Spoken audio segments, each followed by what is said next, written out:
In the IELTS test, you hear some recordings and you have to answer questions on them. You have time to read the instructions and questions and check your work. All recordings are played only once. Now turn to Section 1. Section 1. You will hear a telephone conversation between a man and a woman discussing a hotel reservation. First, you have some time to look at questions 1 to 6.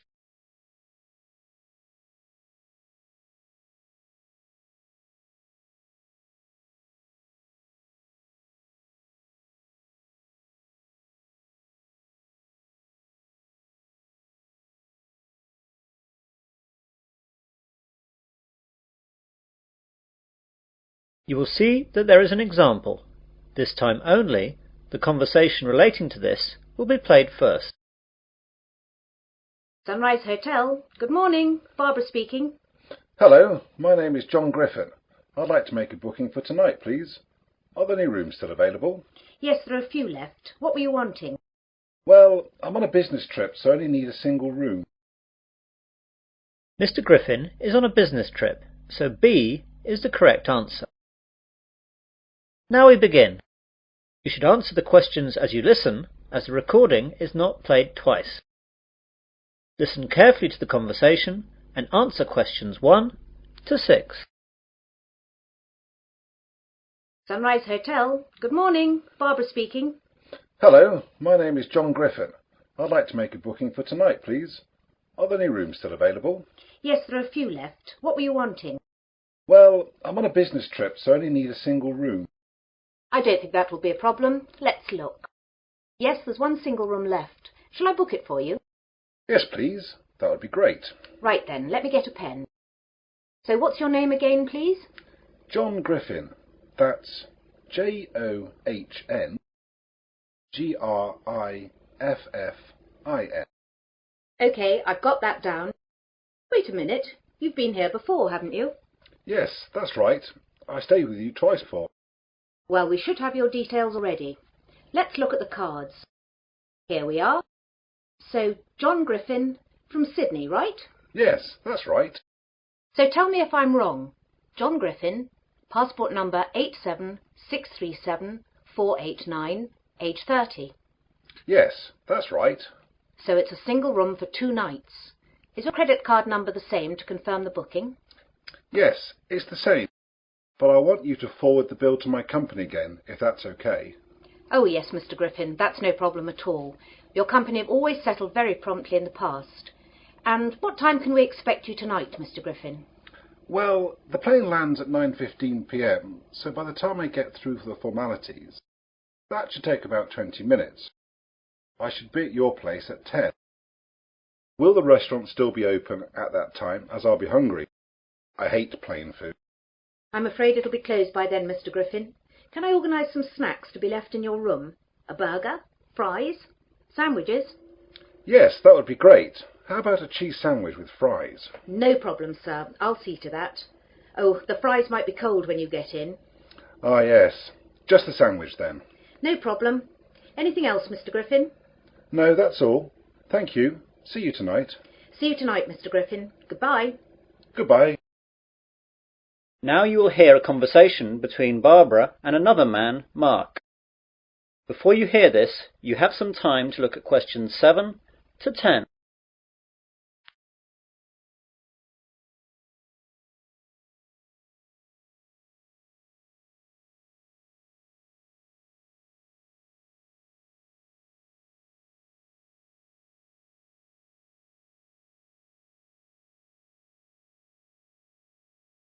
Now listen carefully and answer questions 7 to 10. Oh, Mark, that was Mr. Griffin. You know that nice man from Sydney who's been here a couple of times before? He's booked a single room for 2 nights from tonight. Oh, good. Wait a moment. Which room have you put him in? I put him in number 22. Is that okay? I think so. Let me just check. Oh, blast. There was a booking earlier this morning. All the singles are now gone. Oh dear, I'm so sorry. I didn't realise. Don't worry, it's not a problem. We'll stick him in number 34. It's a double room, but it shouldn't matter. What about the price? The double is $150 a night, and he's going to be expecting $100 a night for the single. Well, we don't want to upset him. We want him to come back. Make a note that we'll give him the single rate and that he's got a free upgrade. I'm so sorry, Mark. I should have let him know that there weren't any singles left. No, it's not your fault. I took the booking earlier, but the computers were down. I should have made a note of the booking so that everyone knew. It's my fault. Mr. Griffin has ordered a cheese sandwich to be left in his room too, as the restaurant will be closed when he gets in. That's no problem. Just leave a message for my wife in the order book there. She'll make sure that it's prepared by the kitchen staff, and then room service can take it to his room just before he arrives. How much shall I charge him for the sandwich? What is it again? Ah, yes, cheese. Well, beef and chicken are both $10, and salad is $8. Just make it $9. That should be okay. OK. Thanks, Mark. That is the end of section 1. You will now have half a minute to check your answers.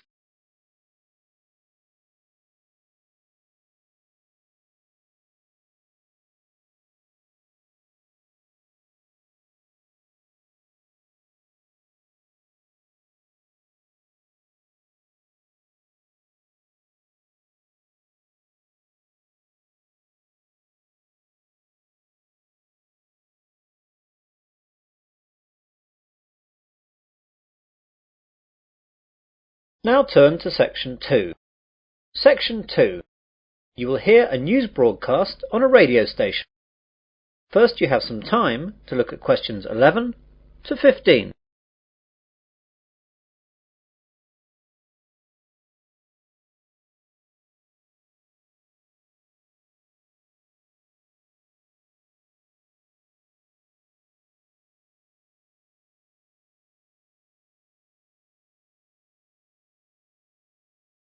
Now listen carefully to the news broadcast and answer questions 11 to 15. Good morning and welcome to 2RC, your local radio news service for the Wesley area. And here are your headlines for this morning. More news from the police into the jewellery robbery that occurred last Tuesday in the centre of town. Comtech, the local computer hardware manufacturer, has announced that it must cut 40 jobs. New routes open up at the Wesley International Airport. Plans for the redevelopment of the Oakley Woods have been shelved. A local cricket team make it to the regional finals. And get set for a heat wave. First of all, police have released 2 descriptions for the 2 men wanted in connection with the robbery at the local jewellery store Nichols in the centre of town last Tuesday. At 9 a.m, just when the store was opening, 2 men burst through the door and demanded bags to be filled up with jewellery. Although the 2 men were armed with baseball bats, the shopkeepers bravely attacked them and beat them off. Although the 2 men had motorcycle helmets on, these were knocked off during the scuffle, and the shopkeepers were able to get a good look at them.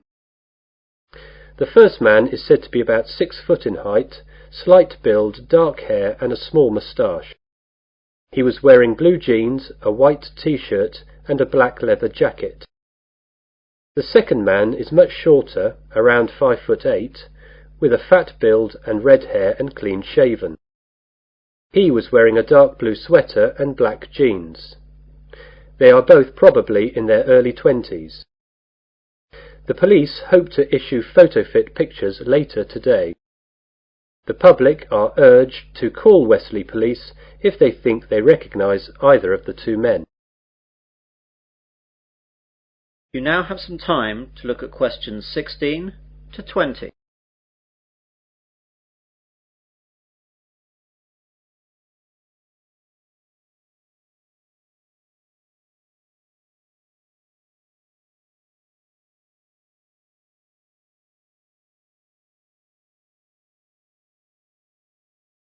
Now listen to the rest of the news broadcast and answer questions 16 to 20.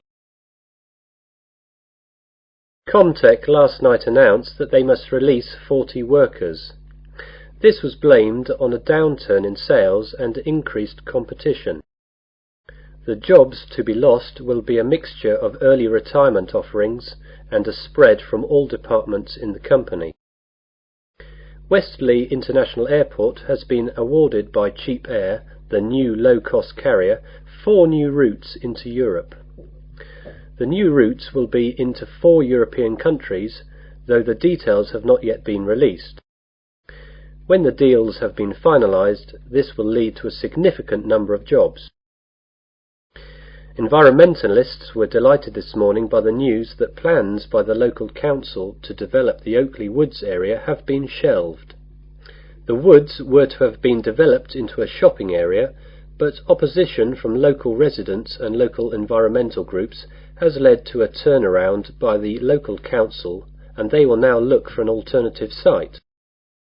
Westley Green, a local pressure group, says they are ecstatic that the council has bowed to the wishes of people in the area. Mr. George Finchley, Mayor of Westley, made the announcement and said that the committee responsible took all available information into account before taking the decision, and he hopes that Westley residents are happy that the local council are sensitive to their wishes when making decisions. East Moors CC, a local league cricket club, has made it to the finals of the Sunday League knockout cricket competition.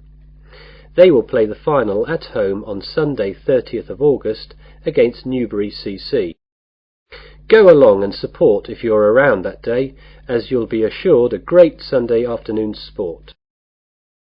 And finally, get set for a heatwave for the remainder of the month of August. Weather experts have assured us that we will have 3 weeks of unbroken sunshine till the end of the month. Great news, but those of us who are experienced with the British weather will most likely greet this news with, "Let's wait and see." That is the end of section 2. You will now have half a minute to check your answers.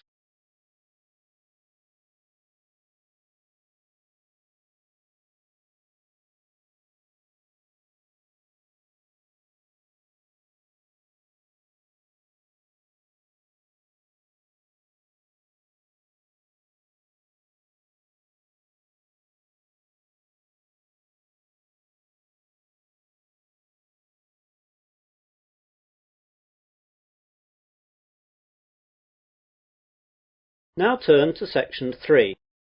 Section 3.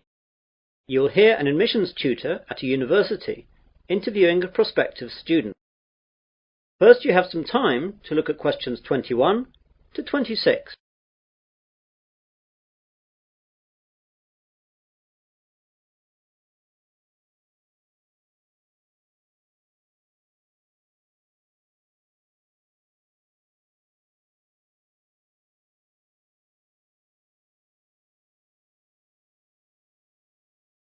Now listen carefully and answer questions 21 to 26.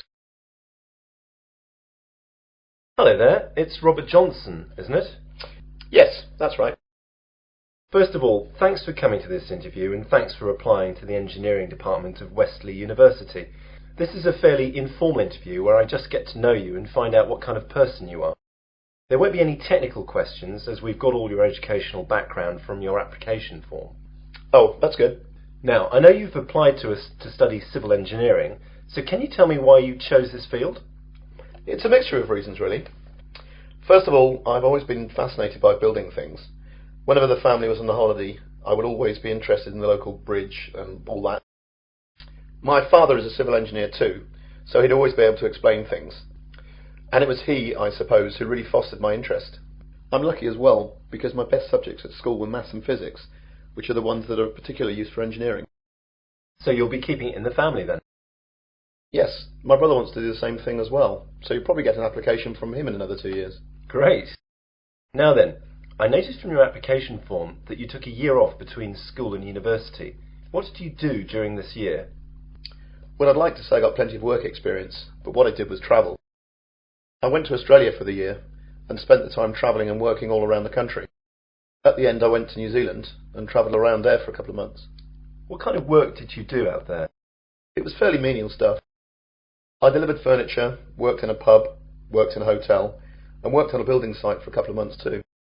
Working on a building site must have been good experience for engineering. I suppose so.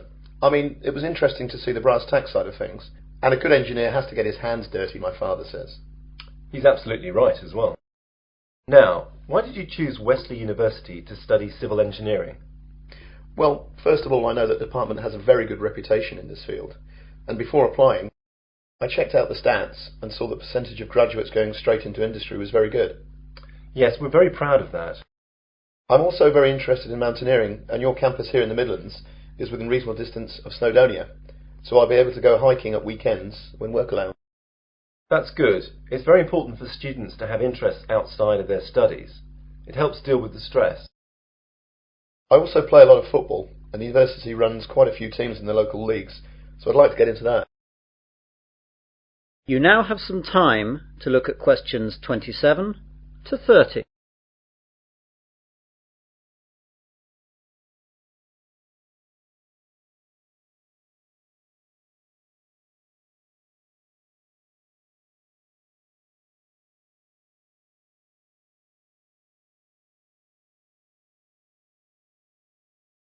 Now listen to the rest of the interview and answer questions 27 to 30. Is there anything you'd like to ask me about the course? Yes, the information in the prospectus wasn't very clear about assessment. How will I be assessed over the 4 years of the course? Well, as it's a sandwich course, you'll be working in industry for the third year, and there won't be any exams for that year. In the first year, you'll have exams at the end of May. You'll probably have 5 papers to sit then. The second year is identical to the first year. You have to pass the exams in these years, but they won't actually be part of your degree. In the fourth year, you'll have to write a dissertation of a minimum of 15,000 words, and most people use their time in the third year, when they're working, to use as a basis for their dissertation. So the third year can be spent doing the hard work for the dissertation, leaving the fourth year to polish it and study for your finals. What will I have to do for the finals? There will be 8 papers in all during June, and these will be based on work done throughout the entire course. It's hard and a stressful time, but students usually cope with it. Anything else? Yes, I'd like to ask. That is the end of section 3. You will now have half a minute to check your answers.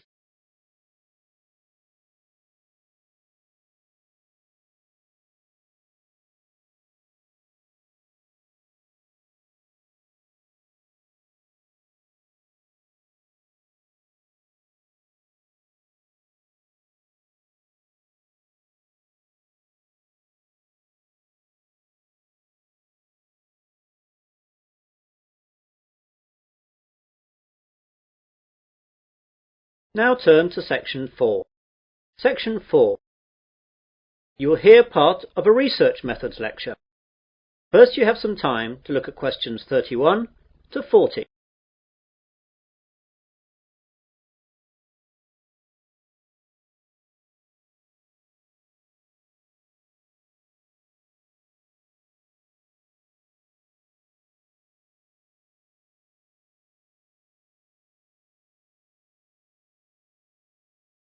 Now listen carefully and answer questions 31 to 40. Good afternoon, ladies and gentlemen. Welcome to this auxiliary lecture on research methods.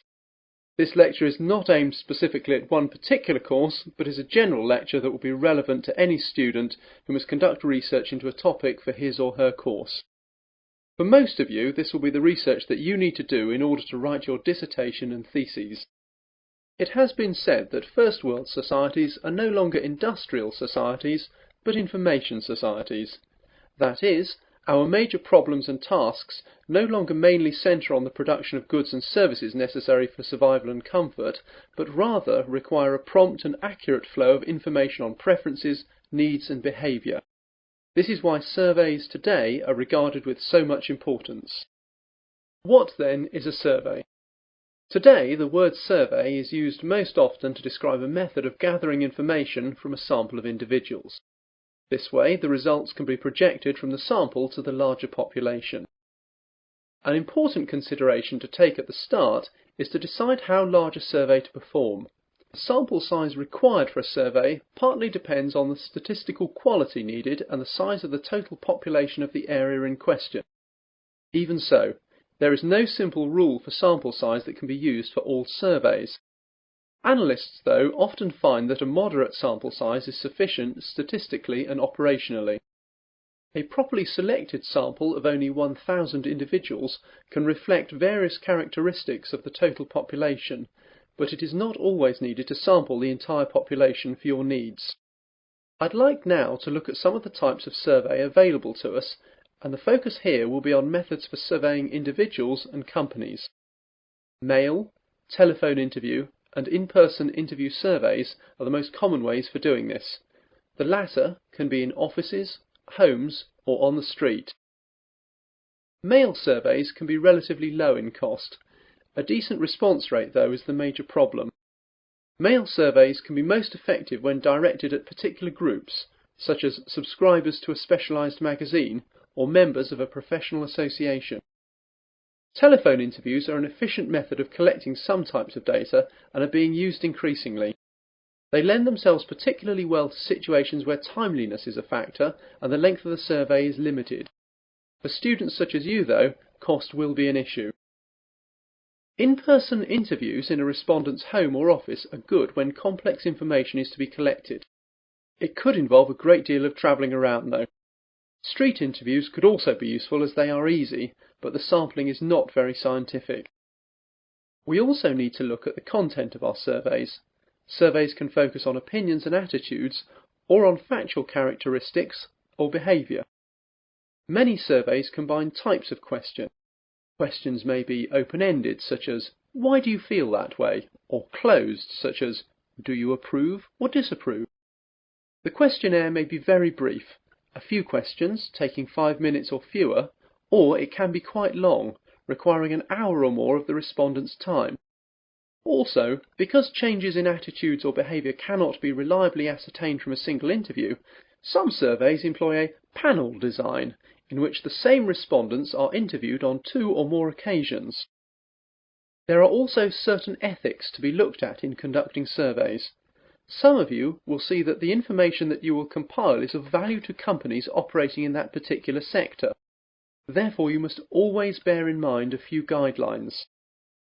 Surveys should be carried out solely to develop statistical information about a subject.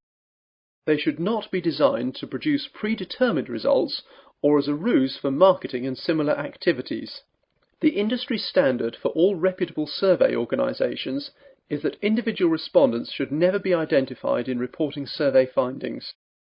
All of the survey's results should be presented in completely anonymous summaries, such as statistical tables and charts. That is the end of section 4. You will now have half a minute to check your answers.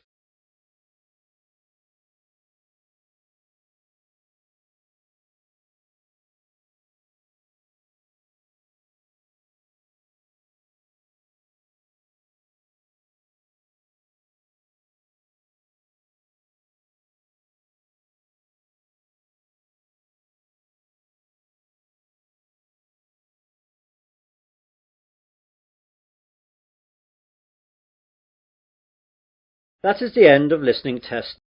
In the IELTS test, you would now have 10 minutes to transfer your answers to the listening answer sheet.